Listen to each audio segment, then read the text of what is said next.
Жұт жеті ағайында. Осы бір халық даналығы қазіргідей күрделі геосаяси ахуал кезінде өзектілігін тағы бір дәлелдеді. Жаһанның шетіне жұттың бір ілінсе, өзгесі қосарланып қабыса кетеді. Мәселен, ядролық қару бар алпауыттардың текетіресін қайталайтын арандатушылары жетеді.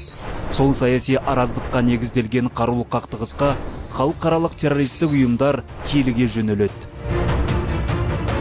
Дүниедегі дүлей дүрбелең кереғарлыққа толы. Салдарынан техногендік сипаттағы апат, гибридті соғыс, экономикалық санкция, заңсыз қару-жарақ айналым артты. Босып, тозған жұрт рухани күйзелісте. Сыртқы фактордың салқынына қарамастан, Қазақстан бейбітшіл әрі бітімгер мемлекет ретінде халықаралық аренадағы позициясын күшейтті. Еліміз дамудың жаңа кезеңіне қадам басты. Билік пен бұқара байланысы сенімге негізделген. Адастырмайтын бағыт бірлік. Берекесі жарасқан мемлекеттің басты қағидаты заң мен тәртіп. Соның арқасында дамуымыз тұрақты, экономикамыз қуатты, ұлт пен ұлыстың ынтымағы ырысты болмақ. Жаһандағы сын қатерлерге тойтарыс беріп, ауыз біршілігіміз бен татулығымыздың арқасында біз жұтты құтқа айналдырып отырған мәмлегер халықпыз.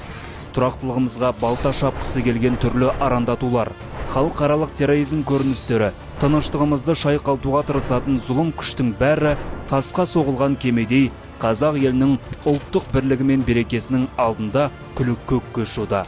Ынтымақшыл елдің ырысы артатынын, ал бүлікшіл елдің берекесі кемейтінін әрдайым есте тұтқан абзал.